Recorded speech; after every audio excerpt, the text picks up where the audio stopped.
The galaxy's nightmare. The emergency session of the Galactic Federation had been called for the third time in just 2 months. Ambassador Cathara of the Zephyrian Collective watched as representatives from 47 different species filled the massive assembly hall on Nexus Prime. The atmosphere was thick with fear and desperation, emotions that had become all too familiar since the Void Hunters first appeared. Admiral Thexion, a towering figure from the militaristic Drakmor Empire, stood at the central podium. His usually confident demeanor had been replaced by something Cathara had never seen before: defeat. The Admiral's 4 arms gestured toward the holographic display showing the Outer Rim territories, where entire star systems now appeared as empty voids on the galactic map. 12 systems, Thexion announced, his voice echoing through the chamber. In just 8 standard months, the Void Hunters have consumed 12 entire star systems. Not conquered, consumed. Every planet, every space station, every living being simply gone. A collective shiver ran through the assembly. The Void Hunters were unlike any enemy the galaxy had ever faced. They weren't invaders seeking territory or resources. They were parasites that fed on advanced technology itself, growing stronger with every civilization they devoured. Their forms were barely visible, shifting masses of dark energy that could phase through most known defenses. Representative Zixara from the Silicon Confederacy rose from her crystalline seat. What of the Quantum Barrier Project? The hegemony assured us their reality anchors could contain these entities. Admiral Thexion's expression grew even grimmer. The Vorthan hegemony deployed their most advanced fleet 3 weeks ago. 60. Vessels equipped with quantum displacement fields and reality manipulation technology. He paused, letting the weight of his next words settle. They lasted exactly 17 minutes. The chamber erupted in panicked whispers. The Vorthan hegemony possessed some of the most advanced technology in the galaxy. If their fleet had been decimated so quickly, what hope did anyone else have? Ambassador Cathara stood slowly, her flowing robes catching the light from the chamber's energy cores. As one of the oldest diplomatic voices in the Federation, her words carried weight. Perhaps, she said carefully, we need to consider less conventional approaches. What do you mean? Asked Chancellor Mordak from the Trade Federation. Cathara took a deep breath, knowing her next words would be controversial. There is a species on the Outer Rim, young by our standards, but they have a reputation for creative problem-solving. Admiral Thexion's eyes narrowed. You can't possibly mean the humans. They've barely achieved faster-than-light travel. Their technology is centuries behind our most basic systems. Exactly, Cathara replied. The Void Hunters feed on advanced technology. They've adapted to counter every sophisticated defense we've deployed. Perhaps what we need is something they haven't encountered before, something primitive enough to be overlooked. The suggestion was met with skeptical murmurs. Humanity had only joined the galactic community 50 years ago, and they were still considered newcomers. Their ships were crude by galactic standards, powered by fusion reactors instead of zero-point energy. They still used projectile weapons alongside energy-based systems. Most Federation species viewed them as an interesting curiosity rather than a serious military force. But Cathara had studied human history. She had read about their tendency to find unexpected solutions to impossible problems. Their wars were messy and brutal, but they often won through sheer ingenuity and refusal to surrender. I will not stake the fate of the galaxy on primitives, Admiral Thexion declared. Then what do you propose? Cathara challenged. We've tried every advanced strategy. The Quantum Collective's dimensional weapons, the Ethereal Union's matter disruptors, the Cosmic Empire's reality bombs. Nothing works. The Void Hunters adapt and grow stronger.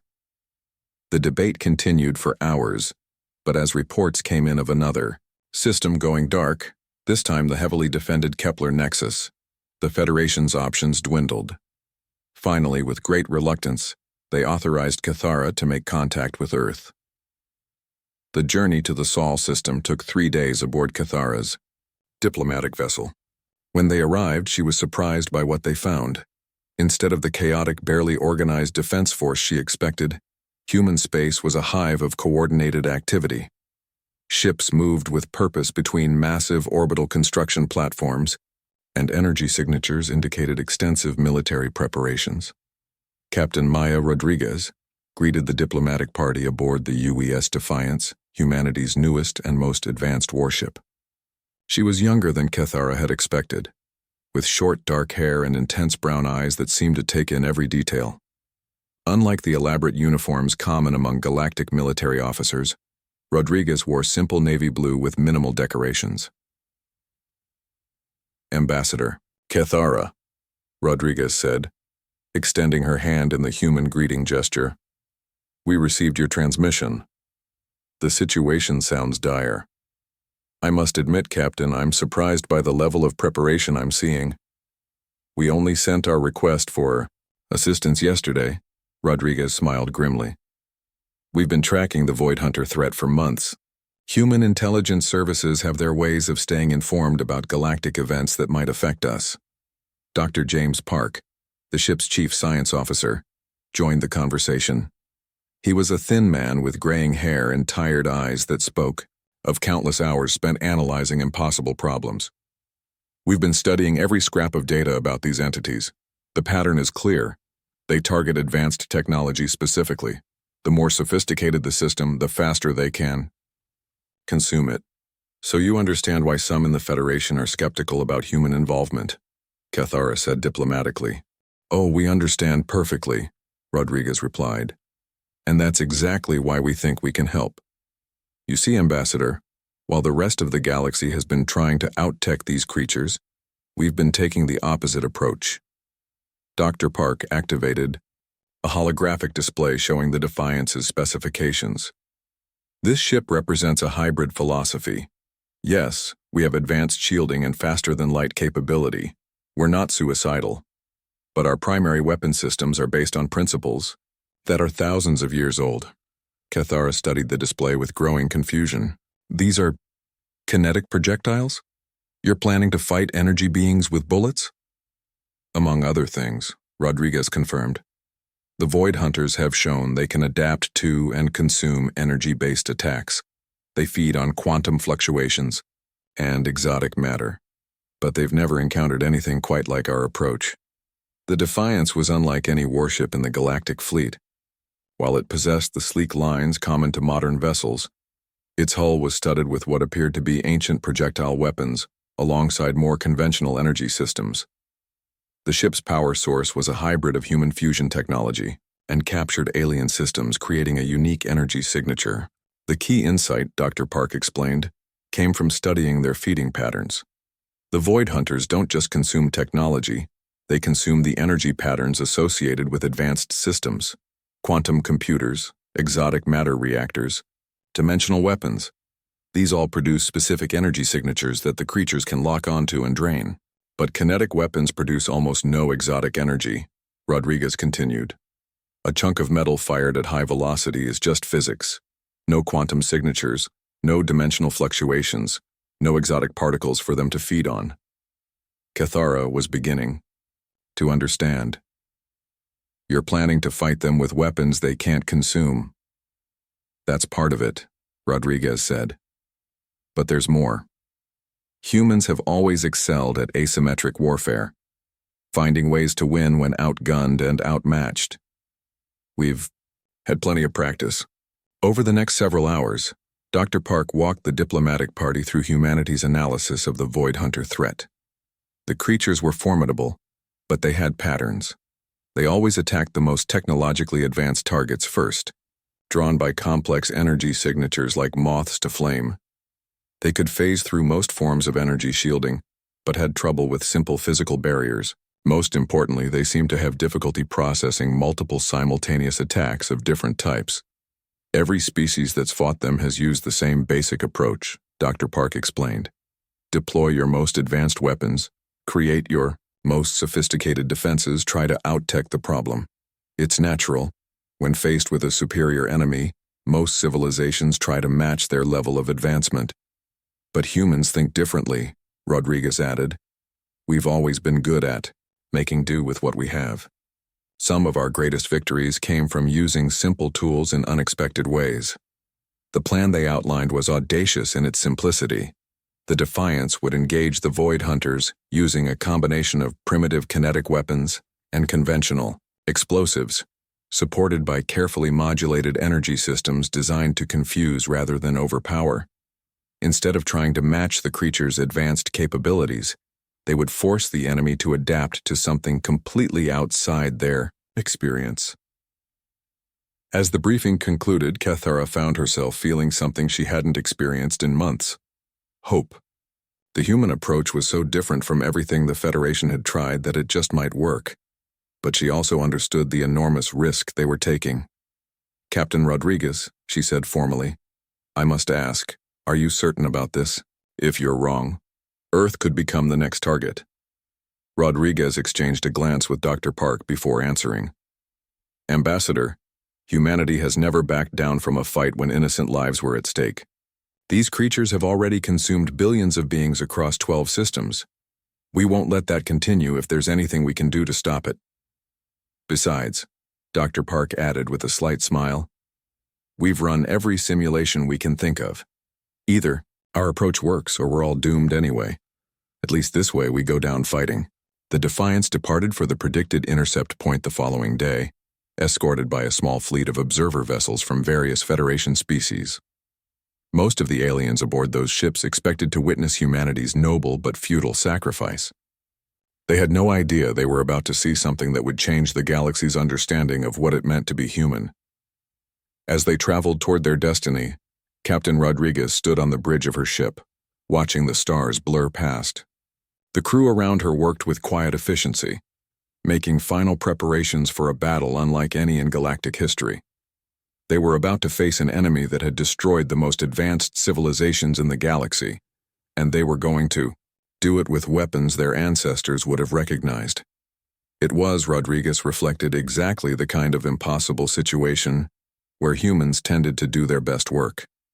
Human ingenuity unleashed. The Void Hunters arrived exactly when Dr. Park's calculations predicted they would. Long-range sensors detected them first as a dark distortion in space-time, a wrongness that made reality itself seem to recoil. As they drew closer, their true nature became visible to the Federation observers, writhing masses of dark energy that seemed to absorb light itself, leaving trails of absolute void in their wake. Ambassador Cathara watched from the bridge of her diplomatic vessel, positioned at what they hoped was a safe distance. Through the view screen, she could see the UES Defiance holding position directly in the creature's path. The human ship looked impossibly small against the approaching threat. "Sensors are going crazy," reported Lieutenant Zarath from the Andromedan observer ship. "These entities are unlike anything in our databases. They're not just consuming energy, they're unmaking it, converting matter back to base quantum foam." Admiral Thexion's voice crackled over the communication channel from his flagship. "Captain Rodriguez, you still have time to withdraw. No one would think less of you for reconsidering." Rodriguez's reply was calm and steady.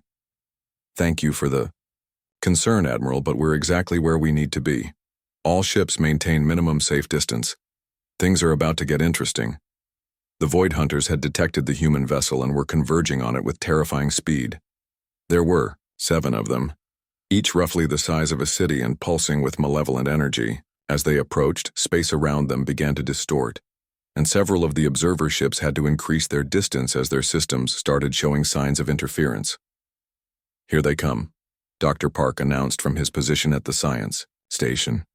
"Energy signatures are off the charts. They're definitely interested in us." "Good," Rodriguez replied. "All hands, prepare for combat. Remember, stick to the plan no matter how crazy things get." The first Void Hunter reached the Defiance and immediately began its standard attack pattern, phasing through the ship's shields to drain its power systems directly. The alien observers watched in horror, expecting to see the human vessel go, dark like so many before it. Instead, something unexpected happened. The Defiance's shields flickered and dimmed, but they didn't fail completely. More importantly, the ship's weapons systems remained fully operational. As the Void Hunter attempted to feed on the vessel's energy, Rodriguez gave her first command. All kinetic batteries, fire at will. Pattern Alpha. The response was immediate and violent. Dozens of projectile weapons opened fire simultaneously, filling space with a storm of metal moving at tremendous velocity. These weren't the elegant energy beams common to galactic warfare. They were crude, simple chunks of dense matter accelerated to significant fractions of the speed of light. The effect on the Void Hunter was immediate and dramatic. The creature recoiled as if struck, its dark form flickering and distorting. It had never encountered anything like this before. Weapons that produced no exotic energy for it to feed on. Just pure kinetic force that it couldn't absorb or redirect. Direct. Hit, reported the weapons officer. The target is showing signs of disruption. But the Void Hunters were quick to adapt. The damaged creature withdrew while its companions changed their approach, spreading out to attack from multiple directions. Their forms began to shift and consolidate, becoming denser and more focused. They're learning, Dr. Park observed. Adjusting their energy matrices to compensate for kinetic impacts. Expected, Rodriguez replied calmly. Phase 2. All ships, prepare for coordinated bombardment. What happened next defied every principle of modern galactic warfare. Instead of escalating to more advanced weapons, the Defiance began deploying increasingly primitive ones. Nuclear missiles, weapons most species had abandoned centuries ago, streaked toward the approaching Void Hunters. Behind them came something even more archaic, chemical explosives wrapped around cores of radioactive material. The aliens watching from their observer ships were stunned. These weapons were so primitive they barely registered on modern sensors. Yet they were proving effective against an enemy that had shrugged off the galaxy's most advanced armaments. The nuclear detonations are causing electromagnetic pulses, Dr. Park reported. The creatures are having trouble maintaining cohesion in the resulting energy chaos. And the radioactive particles are disrupting their feeding patterns, added the sensor operator. They can't process the random energy release from nuclear decay. The Void Hunters were becoming agitated, their forms flickering between states as they struggled to adapt to this unprecedented assault. They had evolved to consume advanced technology, but these primitive weapons operated on principles so basic that the creatures had no framework for dealing with them. Rodriguez pressed her advantage. Deploy the special packages, full spectrum. The Defiance launched its most unusual weapons, containers filled with metallic chaff, clouds of simple particles designed to interfere with energy-based attacks. Mixed among them were primitive chemical irritants, substances that produced random molecular interactions. It was weapons technology that predated spaceflight, yet it was proving more effective than quantum disruptors and dimensional bombs. Captain, called Dr. Park, excitement creeping into his voice. I'm reading massive energy fluctuations in their core matrices. I think we're actually hurting them. The largest Void Hunter, apparently the leader of the group, began to pulse with increased intensity. It abandoned its attempts to drain the Defiance's systems and instead launched a direct energy attack. A beam of pure dark matter that should have vaporized any known substance. The beam struck the Defiance's hull and dissipated. Hull integrity at 93%, reported the damage control officer. Ablative armor is performing as designed, Kethara gasped from her observation post. What kind of armor can withstand that attack? Dr. Park's voice came over the communication channel, filled with pride. The oldest kind, Ambassador. Layers of simple metal and ceramic, designed to absorb and disperse energy rather than redirect it. Sometimes the best defense is the most basic one. The battle continued for what felt like hours but was actually only minutes. The Void Hunters threw everything they had at the human ship. Exotic energy attacks, reality distortion fields, quantum, disruption waves. Each attack was more sophisticated than the last, representing technology beyond most species' understanding. And each attack failed against humanity's deliberately primitive defenses. The turning point came when Dr. Park made a crucial discovery. Captain, I've been analyzing their energy patterns during the attacks. These creatures aren't just feeding on advanced technology, they're dependent on it. Their entire physiology is based on consuming complex energy signatures. Meaning? Meaning, they can't survive in an environment without advanced technology to feed on. If we can create a dead zone, an area with no exotic energy signatures, they'll be forced to withdraw or starve, Rodriguez finished. All ships, execute Protocol 7. Create a technology blackout in grid coordinates Alpha through Delta. What followed was unprecedented in galactic history. The human ship deliberately shut down all its advanced systems, reverting to backup power and basic chemical propulsion. The observer ships, following carefully rehearsed instructions, did the same. In the space of minutes, an entire sector of space went technologically dark. The effect on the Void Hunters was immediate and catastrophic. Cut off from the exotic energy they needed to maintain their forms, they began to weaken and dissipate.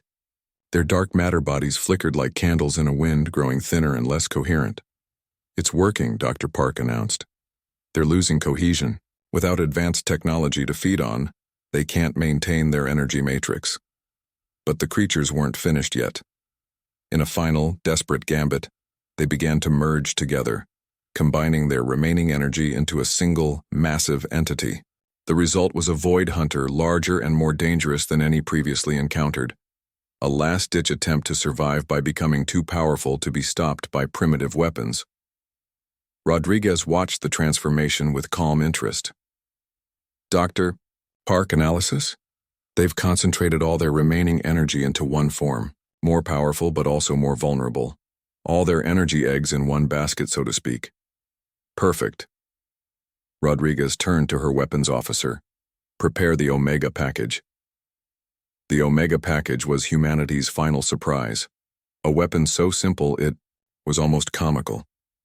At its core was a massive chunk of dense metal, essentially a giant bullet the size of a small building. No exotic materials, no energy fields, no advanced targeting systems. Just mass and velocity, accelerated to tremendous speed by chemical explosives and simple magnetic coils. As the merged Void Hunter gathered itself for a final attack, the Omega package struck it dead center. The result was spectacular. The creature's concentrated energy form, designed to absorb and redirect sophisticated attacks, had no defense against simple kinetic force. The impact disrupted its cohesion completely, causing a cascade failure that spread through its entire matrix. With a soundless scream that registered on psionic sensors throughout the system, the last Void Hunter dissolved into component particles and drifted away on the solar wind. The silence that followed was profound. For long moments, no one spoke as the reality of what had happened sank in. The threat that had terrorized the galaxy for months had been ended by a single human ship using weapons that most species considered obsolete. Finally, Admiral Thexion's voice broke the silence. "Captain Rodriguez, how?" Rodriguez's reply was simple and matter-of-fact. "Sometimes, Admiral, the best way to solve a complex problem is with a simple solution.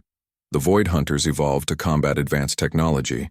They had no experience with primitive weapons because no advanced species would use them." Dr. Park added his own analysis. "These creatures were perfect predators for the galaxy they knew, but they had never encountered a species willing to take a step backward in order to move forward. Human history is full of examples where older, simpler technology proved superior to newer, more complex systems. Ambassador Cathara felt a profound shift in her understanding of humanity and their place in the galaxy. These weren't primitive beings stumbling through the cosmos. They were adaptive, creative problem solvers who approached challenges from angles no one else considered. "There will be questions," she said finally. "The Federation will want to understand exactly how this was possible. And we'll be happy to share what we've learned," Rodriguez replied. "After all, the galaxy is our home too. But I think today proves that diversity of thought and approach makes us all stronger. Sometimes you need the most advanced technology available. Sometimes you need a big stick and the will to use it." As the human ship powered back up and the observer vessels began their journey home, word of the victory spread throughout the galaxy. The species that had been dismissed as primitive newcomers had accomplished what the most advanced civilizations could not. In the aftermath, Human technology and tactical thinking became highly sought after throughout the Federation. More importantly, the galaxy learned a valuable lesson about the danger of assuming that newer was always better, or that advanced problems always required advanced solutions. Captain Rodriguez stood on her bridge as the Defiance began its journey back to Earth, watching the stars that now seemed a little brighter than before. Humanity had proven itself in the arena of galactic politics, but more than that, they had proven the value of thinking differently. The galaxy had learned to fear the Void Hunters. But the Void Hunters had learned something too. They had learned to fear the ingenuity, determination, and sheer stubborn creativity of the human race. It was a lesson that would echo through the stars for generations to come.